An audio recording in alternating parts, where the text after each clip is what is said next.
Alliance Assurance, partenaire de l'invité du direct. Alliance Assurance, avançons en toute confiance.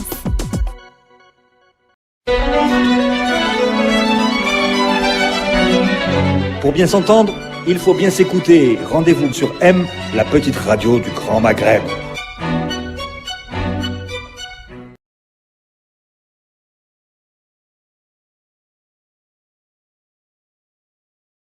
Il y a eu en 2011 quand même un programme du renouvelable, on va en parler tout à l'heure, qui a été lancé par le ministère de l'Énergie avec des ambitions assez importantes, 22 gigawatts à 2030, dans 12 à l'exportation, dans 12 à la consommation domestique et 10 destinés à l'exportation vers le marché européen d'électricité solaire.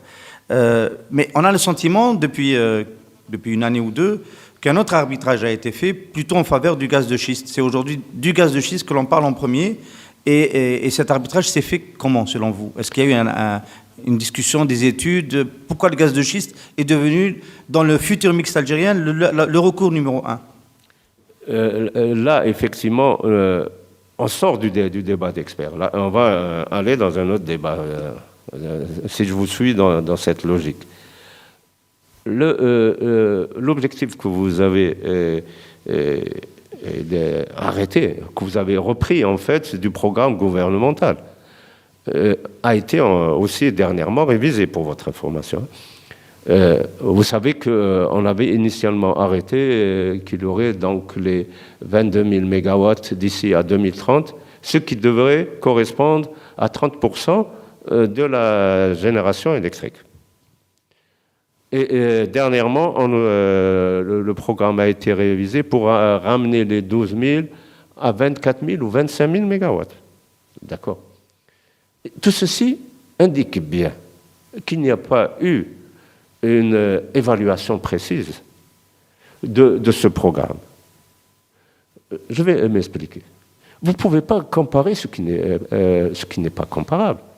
Lorsque vous me parlez de mégawatts, le mégawatt n'est pas une unité de mesure, c'est le mégawatt-heure. D'accord? Et lorsqu'on vous donne les objectifs de production, Sonelgaz a bien affiché pour 2030 250 TWh. Alors, si vous prenez la différence entre les deux, c'est capacité de production et consommation. Non, c'est une capacité et production. Et production, d'accord. Ça veut dire que c'est la capacité que vous allez multiplier par le nombre d'heures produites dans l'année. Généralement, Sonelgaz prend 6 000 heures dans l'année. Ce qui m'a permis de tirer le chiffre de 80 milliards de mètres cubes de gaz nécessaires pour générer de l'électricité en Algérie. Voilà. Et donc, mais les énergies renouvelables, et surtout le photovoltaïque, c'est 3 000 heures par an. Lorsque vous parlez donc de térawattheure, la capacité de photovoltaïque est multipliée par 2. Donc vous ne pouviez pas me comparer les capacités prévues pour une production de 6 000 heures avec une unité de mesure qui ne s'applique pas au photovoltaïque particulièrement ou à l'éolien. Parce que aussi bien le photovoltaïque... Nous n'allons pas tenir compte de ce biais qui existe dans le programme à l'origine. Mais disons, en ne regardant pas le biais, nous avons quand même le sentiment, parce que en fait, pour le moment, je vais vous faire parler de l'option gaz de schiste. On a quand même ce sentiment que c'est le gaz de schiste qui a pris le dessus. Voilà. Alors non, pourquoi je vous dis ça, c'est que on a augmenté encore les objectifs. Et de l'autre côté, dans l'arbitrage, on dit non, les énergies renouvelables, c'est trop cher. Et ça veut dire qu'on a tranché dans l'arbitrage et que... Sans le dire vraiment en même temps. Sans le dire vraiment. Et on va favoriser le gaz de schiste parce que c'est la seule alternative. Alors j'imagine, M. Hasni, que vous allez nous expliquer que le gaz de schiste, c'est encore plus cher. Oui, et j'ai fait une communication dans ce sens. Alors, on va commencer par l'un des chiffres les plus récents. Monsieur Sahnoun, président directeur général de Sonatrach, nous promet 20 milliards de mètres cubes de production de gaz de schiste en forant 200 puits par an. Est-ce que c'est possible d'atteindre ce chiffre de 20 milliards de production, de 20 milliards de mètres cubes en ferant 200 puits par an? Parce que c'est assez tentant quand c'est dit comme ça. Bon, je pense que la seule réponse... c'est oui ou c'est non? Est-ce que c'est possible? La réponse est... Cette information n'est pas assez précise. On ne dit pas à quelle échéance il va arriver à 20 milliards de mètres cubes par an. On ne sait pas. Avec 200 puits par an... Que peut-on faire avec 200 puits par an dans le schiste? Voilà. Alors, on va revenir aux seules données qui existent aujourd'hui et qui sont crédibles, c'est les États-Unis. Et à partir des deux principaux champs qui sont Bacon et Eagle Ford. Alors, pour ces États-Unis, vous parlez des États-Unis. Je parle des États-Unis, oui. Alors, pourquoi est-ce que vous nous parlez des États-Unis? Parce que c'est la seule expérience que personne ne peut vous dire. Et j'ai entendu, on dit oui, là, dans le monde. Non, les seules expériences qui existent, c'est les États-Unis et la Pologne. La Pologne, c'est un échec total puisque toutes les boîtes américaines se sont retirées. Et tout le monde reconnaît que, alors que la Pologne était supposée avoir un potentiel presque identique, venait après l'Algérie en termes de potentiel. Pourquoi tout le monde s'est retiré de Pologne? Pourquoi? Parce que lorsqu'on a voulu tester le modèle américain, il n'est pas reproductible partout. Le modèle américain reste spécifique. Et ce qui peut être une réussite aux États-Unis ne pourra pas être ailleurs dans le monde. Il n'y a plus de production de gaz de schiste en Pologne aujourd'hui, c'est fini. Ah non, ça y est, ils ont arrêté. Hein. Ah, ils ont arrêté. Donc. Voilà. Alors, pour faire donc 20 milliards de mètres cubes dans ces gisements que je viens de vous citer aux États-Unis, il a fallu forer 7000 puits. 7000 puits. Le rythme de forage annuel était, au début, en 2002, parce qu'il faut aussi prendre la durée, c'est important aussi dans notre évaluation, 500 puits par an. Pour atteindre les 7000 puits en 2008. Donc vous voyez, avec 500 puits par an, ils ont mis 6 ans pour atteindre les deux. Alors, ils sont passés à plus de 2800 puits an après 2008. Et ils ont fini par chuter à partir de 2011, date de déclin des gisements. Pour produire combien de gaz? Alors, ils ont atteint en pointe les 40 milliards de mètres cubes par an par gisement. Hein. Donc, ça vous donne une idée. Alors pour vous dire, les études qu'ils ont faites par la suite, ça a été de dire que s'il fallait avoir une production en plateau, il faut forer 1161 puits par an.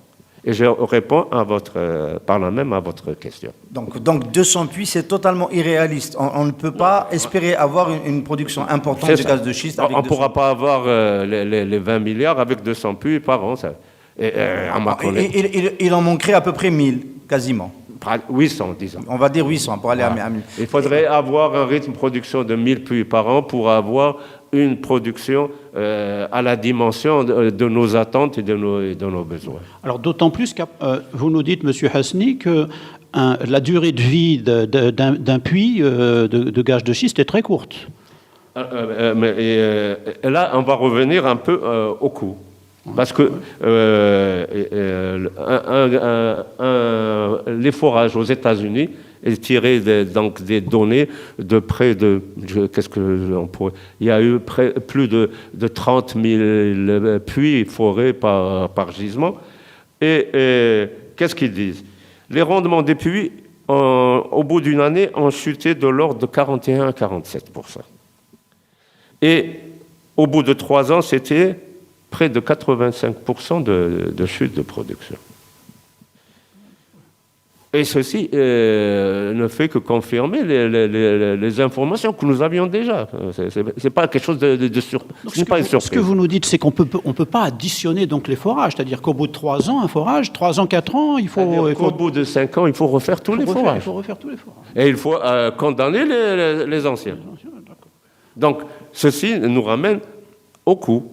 C'est vrai, on peut exploiter. Maintenant, voilà le coût. Il faut... Alors, quand on parle du coût, on va parler des acteurs. Sonatrach, déjà, quelle est sa capacité de forage? On croit savoir que cette année, pour la première fois depuis 1964, Sonatrach a atteint l'objectif de 100 puits par an. Verticaux. 100 puits verticaux. Voilà.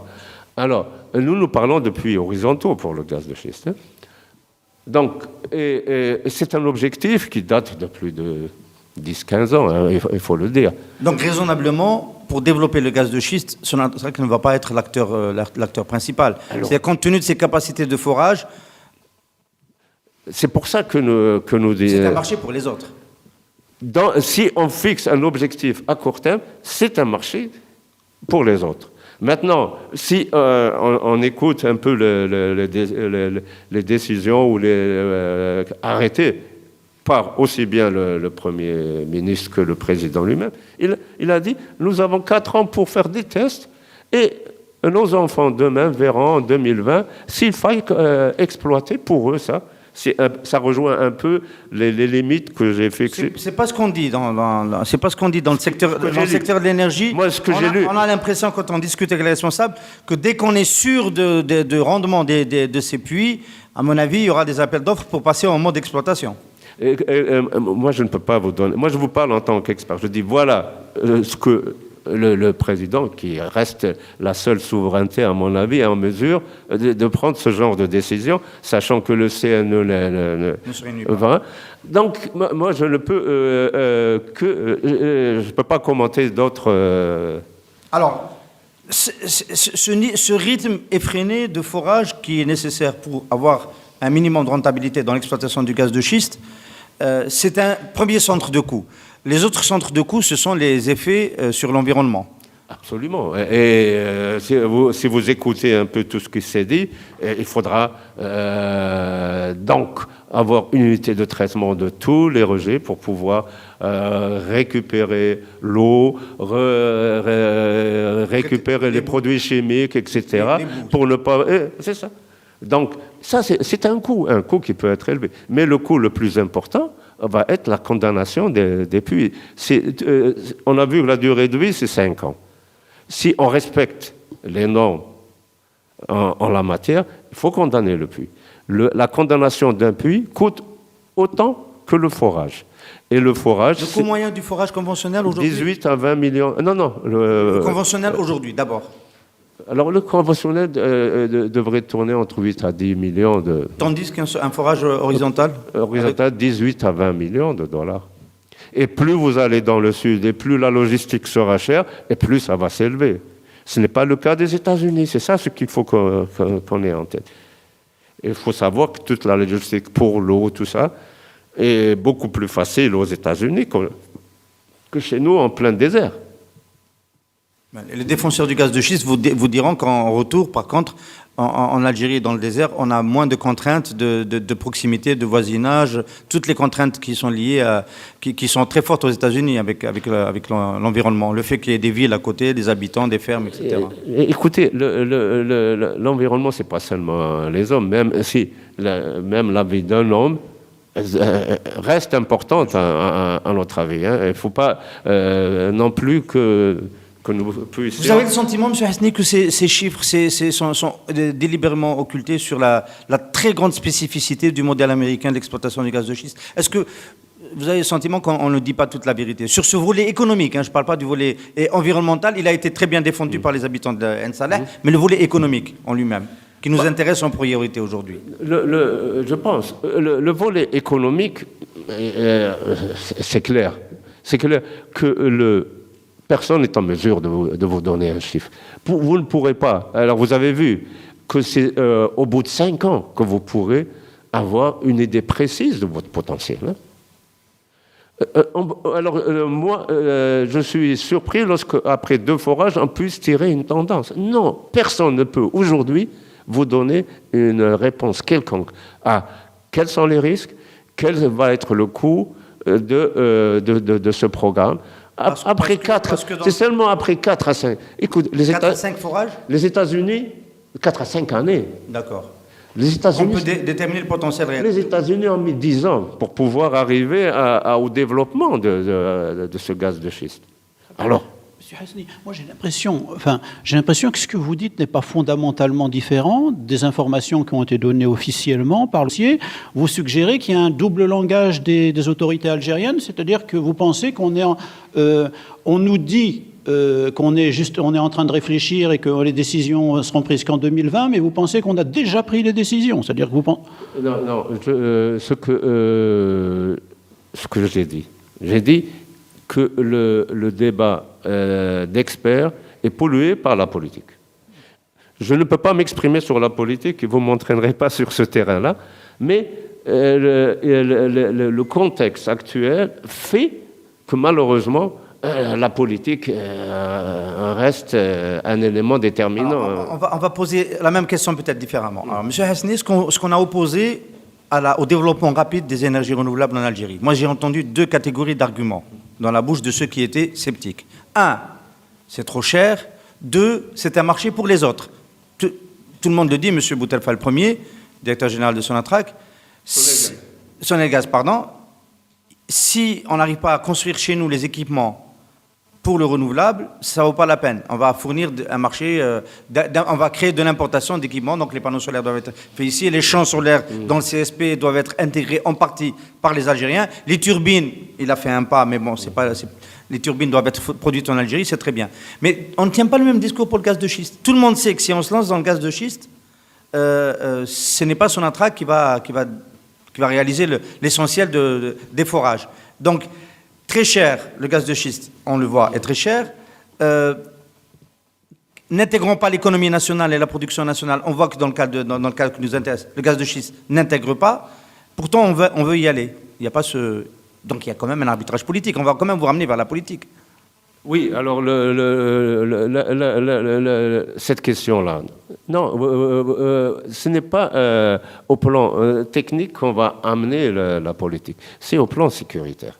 Et je pense que la grande préoccupation, en dehors de la sécurité de financement du pays, moi, ce que je me dois de prendre en considération, puisque sachant que le problème de financement, il y a d'autres solutions. C'est la sécurité énergétique. Et au plan de la sécurité énergétique, on peut comprendre certaines décisions politiques. Et au nom de la sécurité, le coût peut être écarté totalement. Bon. Maintenant, si c'est cela, je pense qu'il y a encore un débat où on peut prouver que même la sécurité énergétique peut être prise en charge par ce débat, et nous avons des solutions. C'est pour ça que la grande préoccupation, c'est que c'est culturel. Chez nous, c'est culturel. Parlons de vos solutions, Monsieur Hasni. Parlons de vos solutions. Vous avez été quand même assez écouté à un moment donné, parce que vous êtes quand même le père de la première centrale hybride électricité solaire, donc solaire-gaz à Hassermen. Vous avez été avec Nil le précurseur de cette expérience-là. Est-ce que vous n'avez quand même pas le sentiment d'être aujourd'hui en mauvaise position à cause de l'effondrement du prix du pétrole? Vous avez toujours dit le pétrole à $100 ouvre la porte au renouvelable parce que le renouvelable devient compétitif. Le pétrole à $100, on n'y est plus. On ne sait pas à quel moment on y reviendra, mais bon, il est dit qu'on y reviendra, mais on n'y est plus. Donc, le premier des désinvestissements, est-ce que ce n'est pas le renouvelable qui le subit? Vous avez raison. Dans le monde, oui, c'est le constat. Maintenant, je vous ramènerai aussi à la dernière déclaration de la Banque mondiale sur le $100. Je ne sais pas si vous l'avez lu hier. Ils arrivent à la même conclusion que moi, en disant jamais le pétrole ne va dépasser les $100. en disant que d'ici 2020, il pourra revenir en moyenne à 73 $. Pourquoi? Parce qu'ils ont tiré la même leçon, c'est que la compétition à 100 $ est atteinte. Alors maintenant, il se trouve que la compétition avec le gaz va descendre en dessous des 100 $. Et, Donc, mauvaise nouvelle pour vous. non. Parce que les incitations pour le renouvelable venaient de la cherté Ouais, des énergies carbone. Attendez, laissez-moi répondre. Moi, je dis non, au contraire.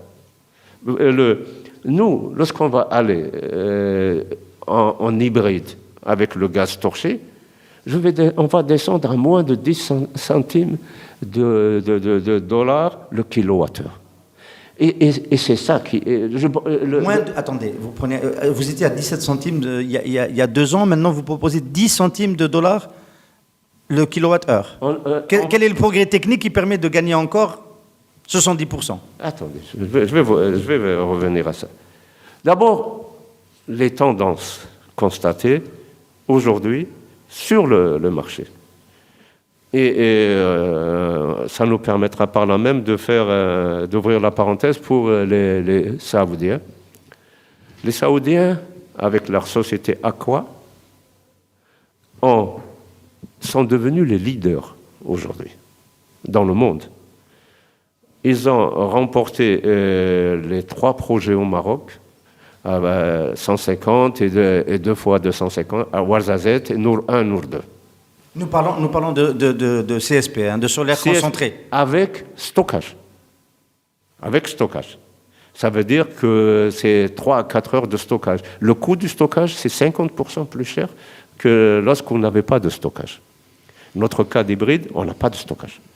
Donc, avec leur technologie stockage, ils sont descendus d'abord de 18, vous vous rappelez, ils sont descendus à 14. Et le dernier... 14 centimes de dollars le kilowattheure.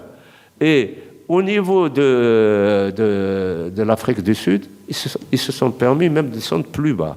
Mais maintenant, les Saoudiens parlent de 8 centimes de dollars le kilowattheure et ils pensent arriver jusqu'à 5. Et ils produisent quelle quantité actuellement? C'est des capacités. Donc, il y a à peu près 500 plus 150 encore en Afrique du Sud.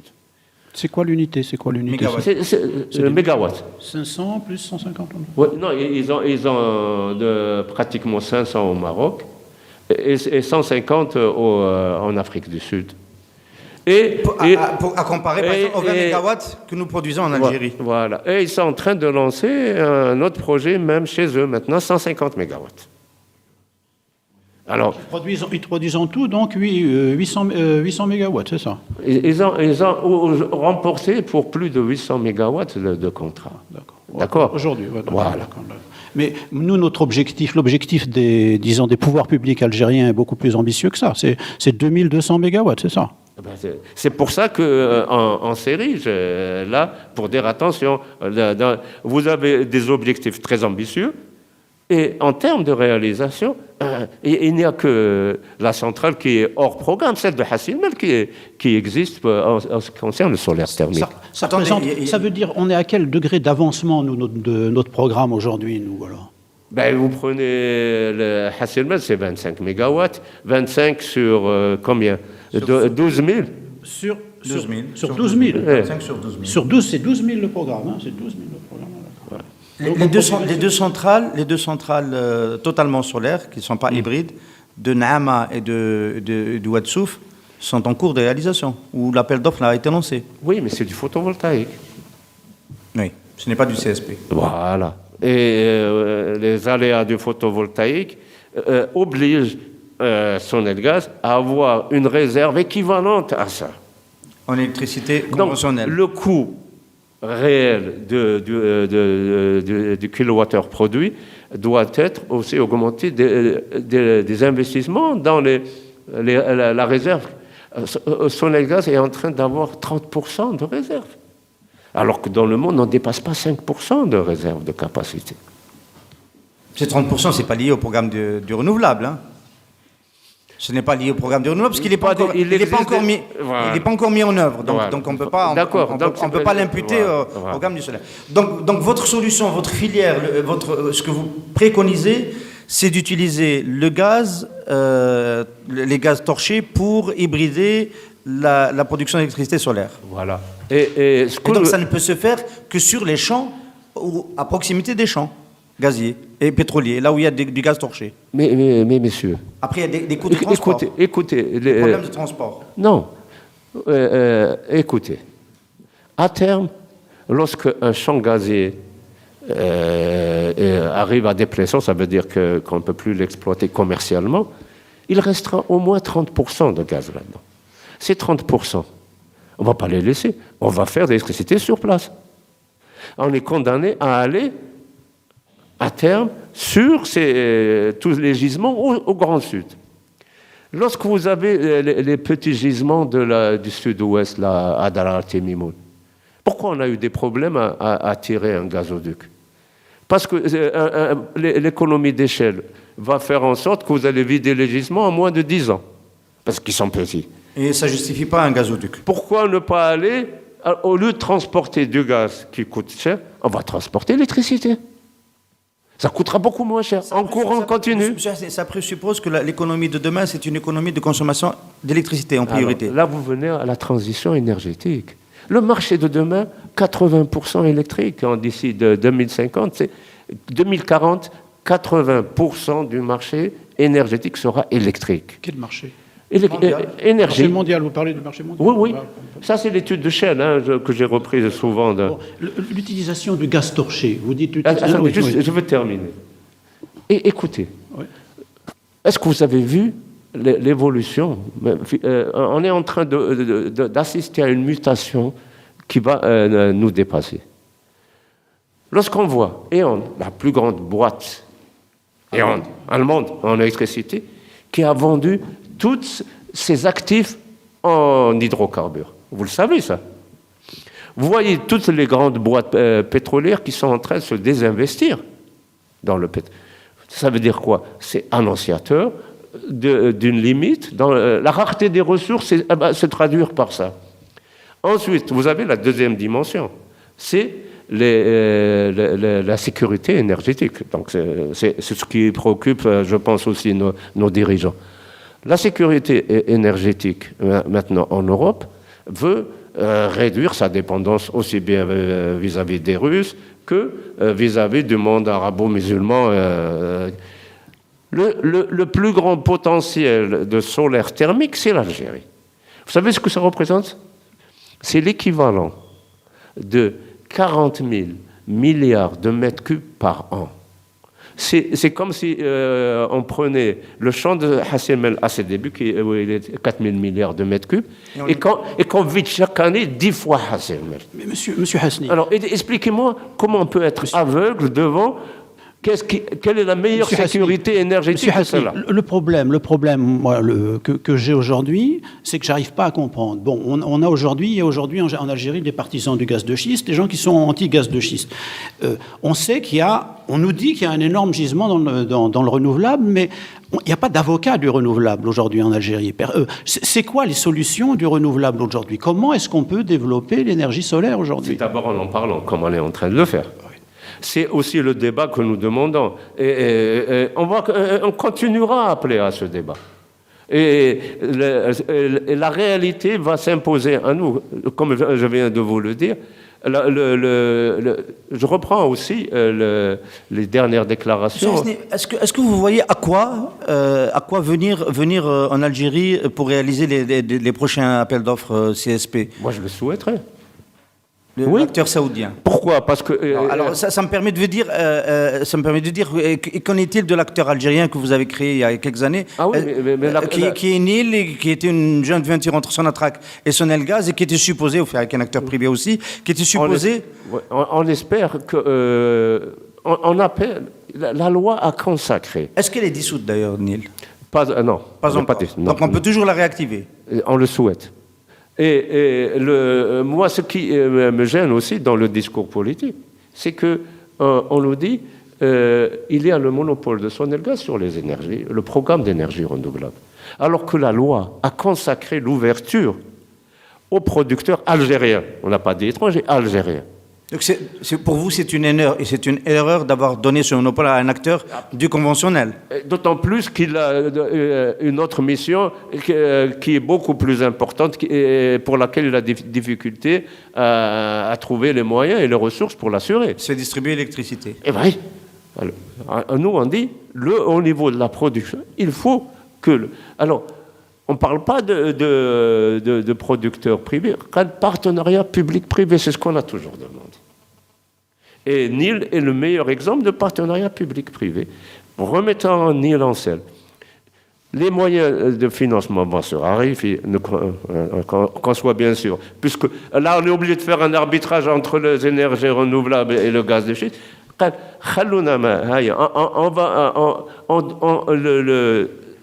pour ça que vous m'avez posé la...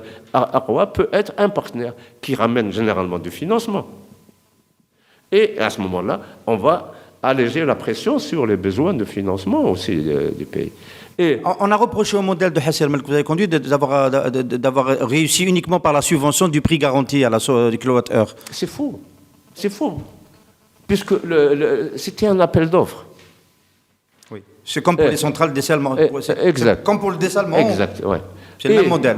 Et nous avons, en fait, le coût obtenu, c'était le coût de cession le plus bas qu'il y avait, c'était l'entreprise espagnole, c'était 3,2 dinars le kilowattheure.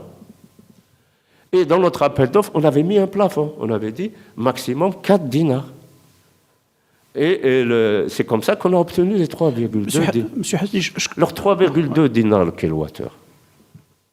Comparé au coût réel actuel, pas subventionné, de Sonelgaz, c'est les chiffres donnés par un directeur de Sonelgaz. Il a dit le coût de production, c'est un minimum de 6 dinars le kilowattheure. Alors, comment peut-on me dire, nous, on parle aussi de coût de production. Si on ajoute aussi le gaz, pour le coût de Hassi El-Malek devrait être à 3,5 dinars le kilowatt. Alors, comment peut-on me dire que c'est plus cher? Voilà, c'est pour ça... Monsieur Hasni, moi je voudrais bien comprendre, qu'on termine peut-être sur le solaire, parce qu'on n'en parle pas suffisamment. Vous dites, en Algérie, aujourd'hui, Sonelgaz tout seul, le monopole de Sonelgaz, c'est pas la solution, il faut des partenariats publics-privés. Pourquoi pas un privé tout seul? Je veux dire, le soleil, il appartient à tout le monde. Sur le photovoltaïque, il faut laisser la place au privé, quand même. Alors, ce qui est encore incroyable, c'est que nous avons une entreprise qui fabrique les panneaux photovoltaïques, qui va mourir, et on importe les panneaux. C'est laquelle? Condor. Oui. Enfin, c'est cette branche-là qui peut mourir, oui. Pas tout Condor. Pourquoi elle va mourir? Parce qu'elle n'a pas de marché. On a importé les panneaux, c'est tout. Oui. Une dernière question, on va quand même vous ramener aux questions qui fâchent. Est-ce que vous avez quand même pas... Vous dites que c'est un problème culturel. Est-ce que ce n'est pas juste un problème de gouvernance? Le secteur de l'énergie en Algérie continue à être piloté par des gens qui ont fait toujours du pétrole et qui n'arrivent pas culturellement à se détacher de cela. Le problème de gouvernance se pose. Il se pose d'abord à travers les informations données. Vous avez vu qu'on n'arrive jamais à trouver le vrai chiffre qu'il y a toujours. Donc, le problème de gouvernance s'est toujours posé. Et pourquoi il se pose? Parce que nous avons rendu presque opaque la gestion des grandes entreprises comme Sonatrach, Sonelgaz. Et pourquoi? Parce qu'on les a utilisées pour répondre aux besoins sociaux du pays. Alors, comment voulez-vous, Sonatrach s'occupe du dessalement, Sonatrach s'occupe de Tassil et l'aviation, du Mouloudia Club d'Alger. Oui. Comment vous pouvez lui demander d'être transparent? Et à la fin, ça devient quelque chose d'ingérable. Et Sonelgaz, c'est la même chose. Vous direz que Sonatrach aujourd'hui doit se désengager de certains actifs qui sont loin de son cœur de métier? Plus que ça, je dis que Sonatrach doit faire l'essaimage. 50% des effectifs de Sonatrach ne sont pas les gens du métier de Sonatrach. Il ne faut pas imposer à Sonatrach de recruter comme on est en train de le faire. Il faut qu'elle puisse maîtriser son métier, comme Sonelgaz d'ailleurs. Alors, vous tenez, on finit sur cela, une invitation. Vous tenez bientôt votre séminaire. Vous allez parler de quoi? Vous allez lâcher quelques bombes encore? Alors, je dois vous avouer que on ne veut pas polémiquer, on veut revenir au vrai problème. Le problème de ce pays, c'est un problème de développement économique. On va amener le débat sur comment sortir des hydrocarbures et aborder aussi tout le problème, quelles sont les alternatives en termes industriels, etc., qui pourraient être la solution à une nouvelle source de financement du développement du pays. Ça se passe où? Ça se passe le 21 février prochain au Hilton. Monsieur Hasni, Monsieur Tawfiq Hasni, merci beaucoup d'avoir été l'invité du direct ce mardi matin. Alliance Assurance, partenaire de l'invité du direct. Alliance Assurance, avançons en toute confiance.